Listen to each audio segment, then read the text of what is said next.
À la page 5 de l'annexe N, on va maintenant couvrir la section 3, module et composantes d'un vecteur. Je vous ai parlé à la page précédente du module et des composantes d'un vecteur. C'est extrêmement important, donc on va revenir spécifiquement sur ces notions. Donc j'ai un vecteur ici qui a été dessiné.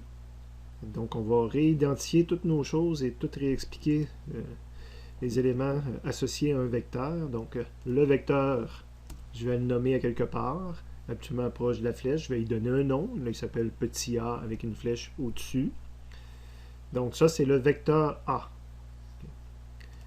Première grandeur, quantité associée à ce vecteur A-là, c'est quelle est sa longueur, quelle est son intensité, le vrai mot, quel est son module. Donc, c'est une grandeur. Je mets une cote de longueur ici. J'écris A avec pas de flèche au-dessus. Je suis en train de parler de la grandeur du vecteur et c'est une donnée en valeur absolue. L'exemple ici a été dessiné à 50 mm de long. Fait que le moins 50 n'existe pas, même s'il serait dessiné vers l'arrière de la même longueur. Le moins 50 n'existera jamais. Il y a un module de 50, il y a une longueur de 50. On a vu également que pour différencier ce vecteur-là de 50 mm, il peut y en avoir plusieurs dans l'espace de différentes orientations. Donc, on va donner son orientation et ça devient un vecteur unique. Quand tu connais sa longueur et son orientation par rapport à l'horizontale positive, par rapport à l'axe des X, tu connais le vecteur dans sa totalité, puis c'est un vecteur qui est unique, tu ne peux pas le mélanger avec d'autres. Okay? C'est pour ça qu'on dit souvent que ça prend deux quantités pour définir complètement un vecteur. Mais ça, on va appeler ça les coordonnées polaires d'un vecteur, donc l'angle et son module. Mais on peut définir un vecteur d'une autre façon. Ça va tout de même prendre deux données. On appelle ça le définir par rapport à ses coordonnées cartésiennes. C'est le définir par rapport à ses projections sur l'axe, sur le plan cartésien, donc sur l'axe Y puis sur l'axe X. Donc tu descends, même s'il ne part pas à l'origine, le vecteur, il peut être n'importe où, tu descends deux perpendiculaires à l'axe des X. C'est l'équivalent de l'éclairer par en haut puis de voir où il y a de l'ombre. Et ça, tu vas définir ça comme sa composante selon X, AX. Tu fais la même chose selon Y, tu vas définir ça comme sa composante selon Y. Et ces deux nombres-là, eux autres, possèdent un signe. Il peut être positif ou négatif. Donc, on peut faire une différence entre un vecteur qui pointe comme ça, qui aurait un AY de 40 mm dans ce cas-ci, et un vecteur qui pointe par en bas ici, qui mesure également 50, puis qui aurait une composante de 40, mais qui serait vers le bas. On dirait que lui, son AY vaut moins 40. Donc, ça nous permet de faire la différence entre deux vecteurs. Puis quand tu combines les deux, la composante en X puis la composante en Y, ben, ça définit un seul et unique vecteur. Évidemment, si ces deux-là définissent un vecteur, puis ces deux-là définissent également le vecteur, il y a une relation. Ces nombres-là doivent avoir un lien quelque part. Et oui, il y a une formule pour calculer le AY. Tu prends le module fois le sinus de l'angle qui est ici. Puis pour calculer le AX, tu prends le module fois le cos de l'angle qui est ici. Donc, si je connais ces deux données-là, je peux calculer ces deux coordonnées-là.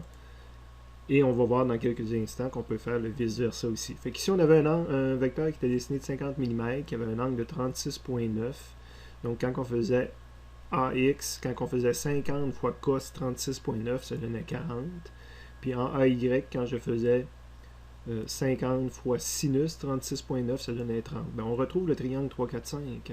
Les démonstrations de toutes ces formules-là passeraient par le théorème de Pythagore. Donc là, j'avais une base de 4, un côté ici de 3, puis mon vecteur allait du coin au coin là, mais c'est 3, 4 et 5 de longueur dans les proportions là, du célèbre triangle 3, 4, 5.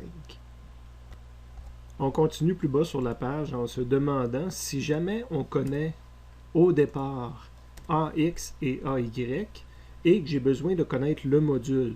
Mais évidemment, encore une fois, en faisant de la trigonométrie, en utilisant le triangle de Pythagore, on pourrait retrouver les composantes, les deux autres chiffres qui définissent un vecteur. Donc, si j'ai besoin de connaître le A, ben le A, c'est l'hypoténuse du triangle rectangle. Donc, c'est basé sur le théorème de Pythagore. Donc, C au carré est égal à A au carré plus B au carré. Donc, les deux composantes correspondent aux deux côtés du triangle. Donc, ça, c'est le A correspond à l'hypoténuse. Donc, c'est basé sur le théorème de Pythagore. Je peux retrouver mon A. Et en faisant un peu de trigonométrie, on s'apercevrait que l'angle est donné par l'inverse de la tangente, qu'on appelle parfois tangente moins 1, de la coordonnée y, AY divisé par AX. Donc, il faut respecter le sens ici, AY sur X. Puis, il faut respecter les signes. S'il y a des moins, il faut les mettre. Comme dans ce cas-ci, AX est négatif. Hein. Ma projection est vers l'arrière. AX serait un chiffre négatif à mettre ici. Okay.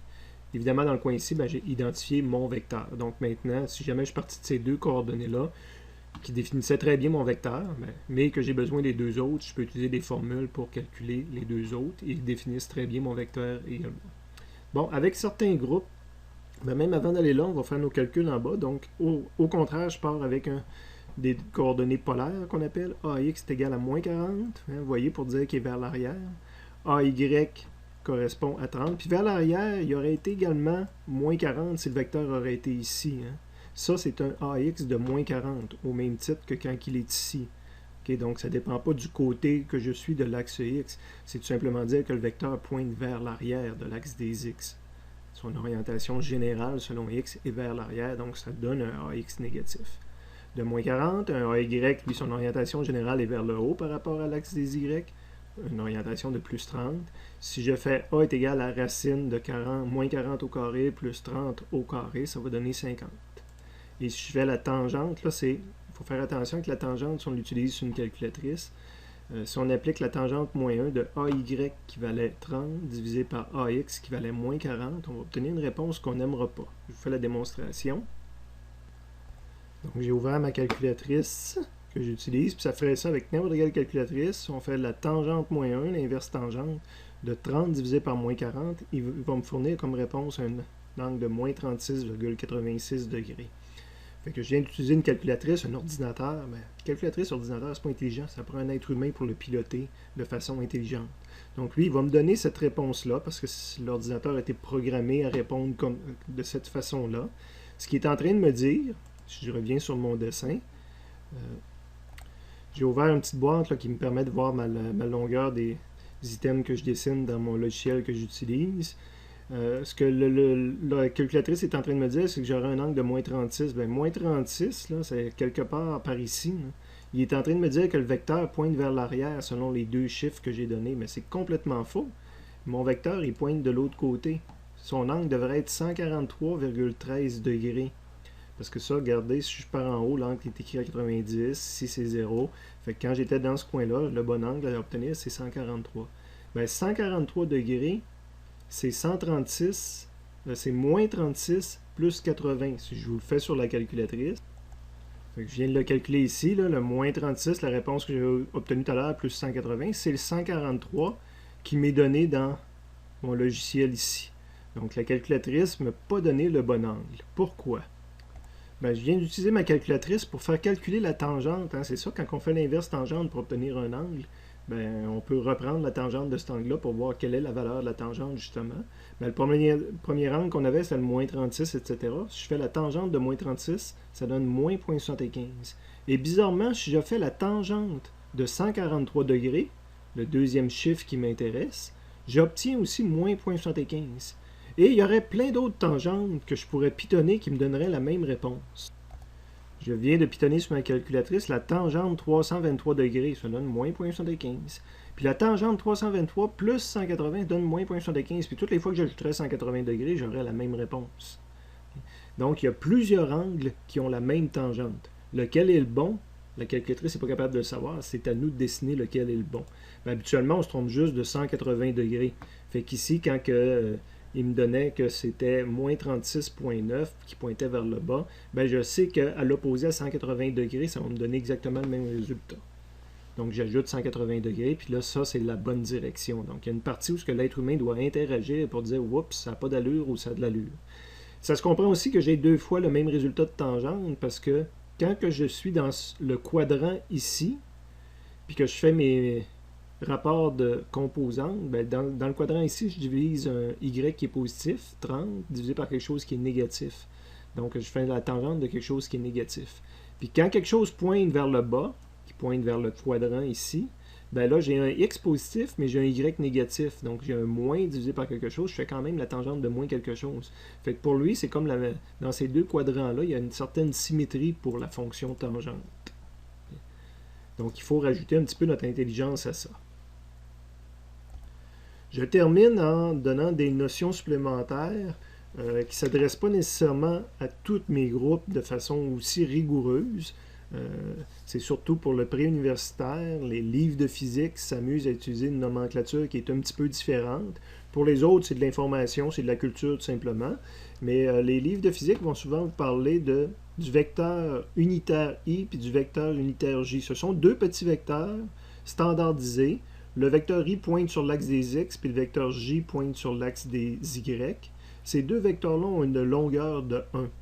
Okay? Puis souvent, ce qu'on va faire, c'est qu'on va multiplier notre composante ici par son vecteur approprié.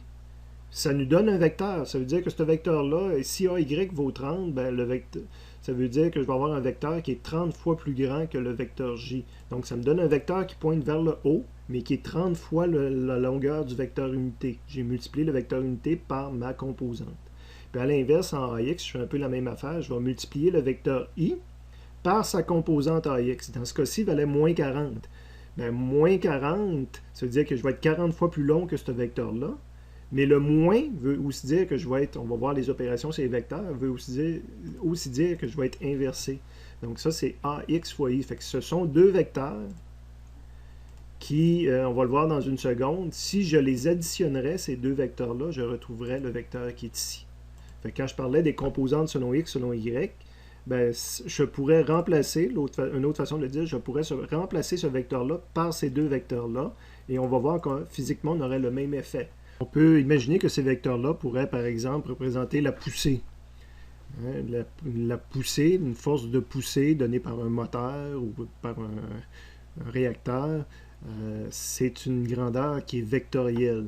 Donc, si j'avais besoin de me propulser à l'oblique comme ça, je pourrais mettre un système de propulsion qui aurait l'équivalent, au lieu d'être des millimètres, on pourrait, par exemple, dire que ça pousse comme 50 newtons.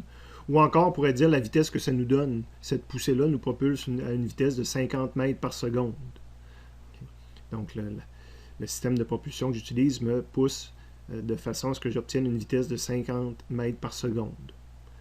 Eh bien, je pourrais utiliser deux systèmes de propulsion à la place.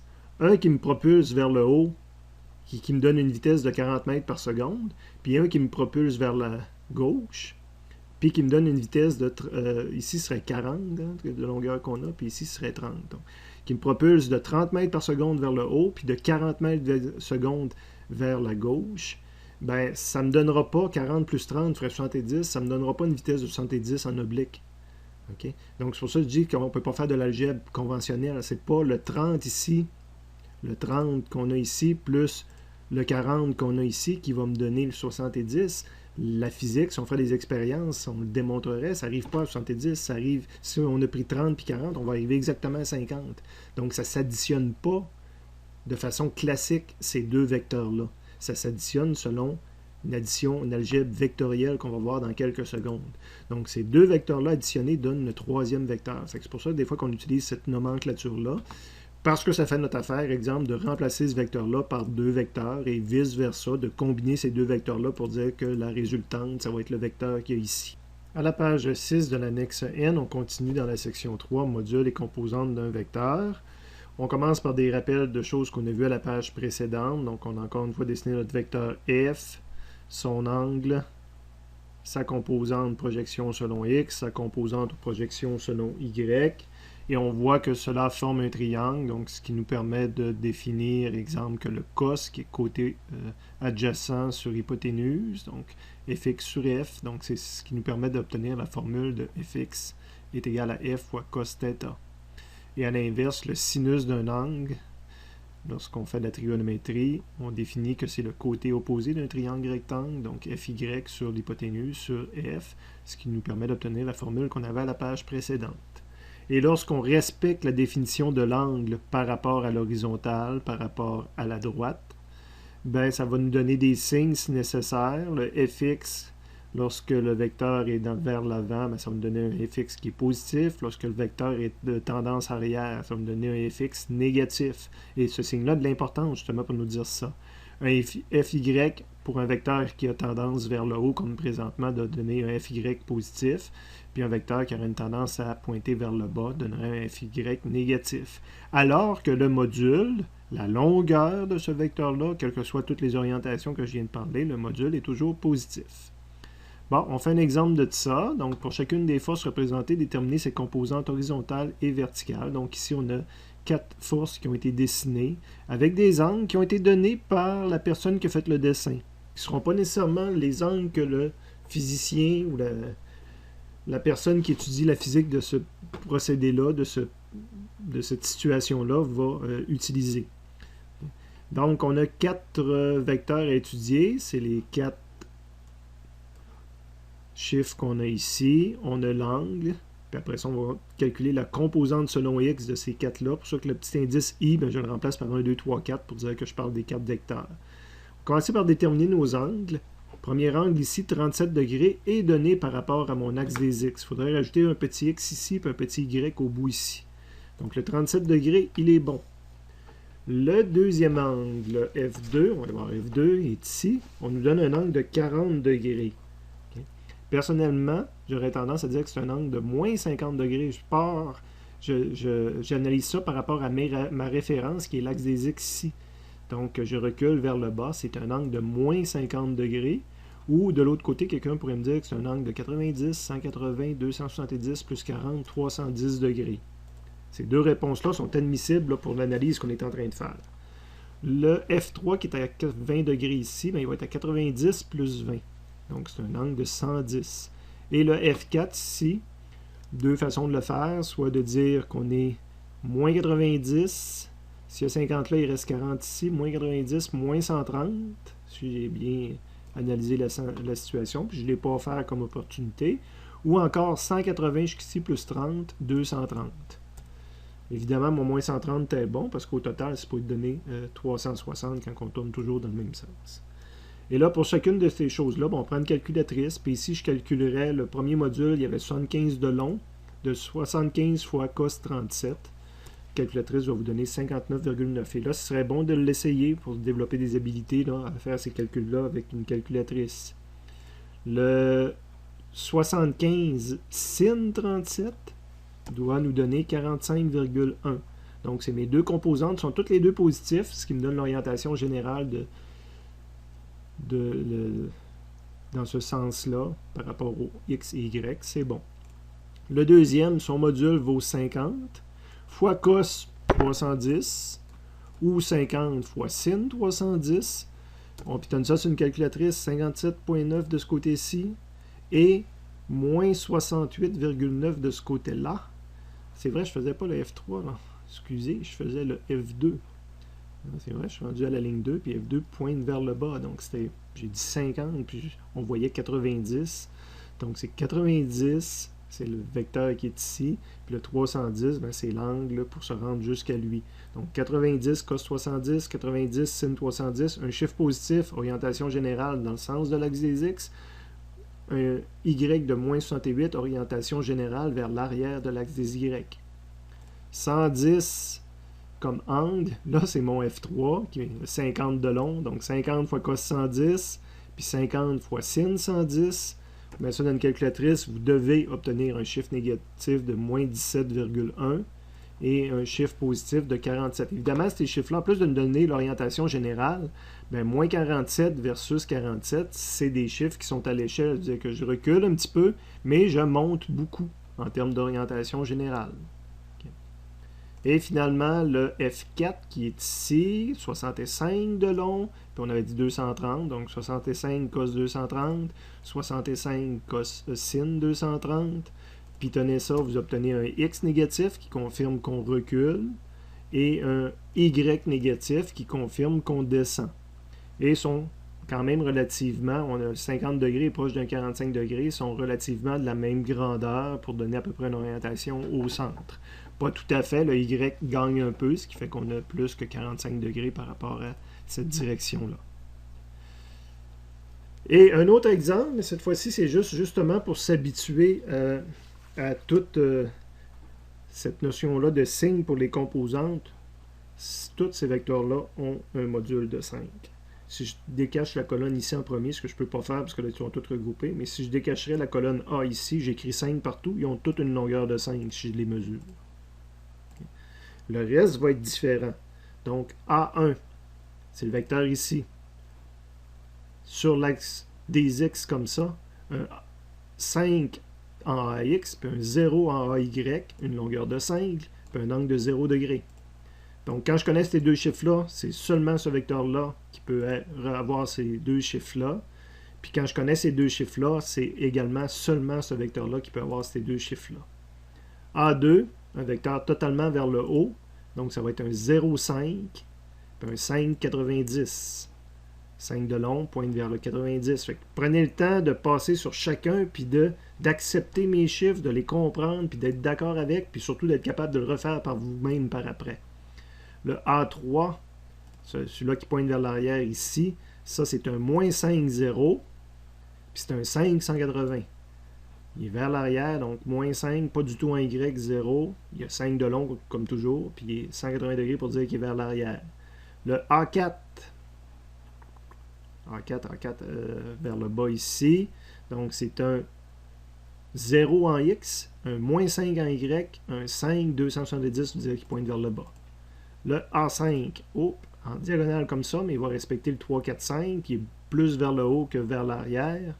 Donc, ça va être un moins 3, un plus 4, 5 de long. Et là, il faut utiliser une calculatrice, mais on tombe sur 127 degrés. Vers le haut comme ça. Ou un rapporteur d'angle, moins 126, ouais, c'est pratiquement le 127 degrés, effectivement. Le A6, aussi rapport 3, 4, 5, mais 3 vers le bas, 4 vers l'arrière, donc c'est un moins 3, moins 4, plus 5, puis 217 degrés pour dire qu'il pointe plus que le 180 degrés. 180 degrés étant vers l'arrière. Le A7, celui-ci, donc lui il est à 3 en X, moins 4 en Y, 3 en X, moins 4 en Y, 5 de long, 307 degrés. Il faudra utiliser la calculatrice, mais c'est 307 degrés. Le A8 pointe comme ça, donc 4 en X, 3 en Y, donc c'est un 4 en X, 3 en Y, un plus 5, puis 37 degrés à peu près. Moi, j'ai toujours les chiffres qui s'écrivent en bas ici, là, mais il faudrait prendre un rapporteur d'angle, puis aller vérifier son angle, ou prendre la calculatrice, puis faire la tangente, l'inverse tangente de ces deux chiffres-là. Le A9, vers l'arrière, tantôt il était vers l'arrière ici, puis là il est vers l'arrière là. Je vais avoir les mêmes chiffres que le A3. Ça ne change rien qu'il soit n'importe où, il est vers l'arrière, il est parfaitement à l'horizontale. C'est un moins 5, 0, 5, 180. Sa position dans l'espace n'a pas d'importance. Il y a un cas qu'on va voir en physique où l'endroit où est positionné le vecteur a son importance, mais ça serait comme une troisième donnée qui s'ajoute, qui est complètement en dehors de la notion de vecteur. À quel endroit s'exerce ce vecteur-là. Le A10, qui est dans le coin ici, mais qui est identique à lui. Regardez, je le mets par-dessus, il arrive exactement aux même orientation. Bien, deux vecteurs qui ont la même longueur, même orientation, vont avoir les mêmes chiffres. Donc ici, je recule de 3, je monte de 4. Le 5, je reculais de 3, je montais de 4. Ils ont les mêmes chiffres. Ils ont toutes les deux des longueurs de 5, puis ils vont avoir le même angle. Donc, il n'y a rien qui peut différencier ces deux vecteurs-là. Du point de vue vectoriel, ils sont identiques. S'ajoute, comme je viens de le dire, la notion, très rarement, de dire où est le point d'attache du vecteur, là, si ça a une importance là, du point de vue physique.